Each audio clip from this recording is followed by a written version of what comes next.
საქართველოს პარლამენტის თავმჯდომარე ესტონეთის საგარეო წყების ხელმძღვანელის განცხადებას ეხმაურება და ამბობს, რომ ეს ადამიანი საქართველოში ქვეყნის პარლამენტის წინ ევროკავშირის დროშით ხელისუფლებას ამხობდა.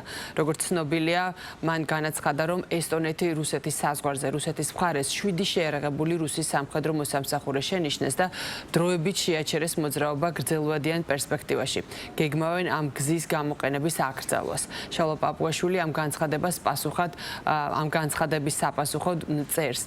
7 შეამჩნიეს, 7-თან შეამჩნიეს და ეს ადამიანი საქართველოში ქვეყნის პარლამენტის წინ ევროკავშირის დროშით შეერაღებული ხელისუფლებას ამხობდა და რომ ვერ დაამხო თავის ქვეყანაში არასასურველ პირად გამოაცხადა სამგზის ოლიმპიური ჩემპიონი, რომელსაც უფრო მეტი ოქრო აქვს მოპოვებული, ვიდრე მისი ქვეყნის ოლიმპიურ გუნდს ბოლო 20 წლის განმავლობაში.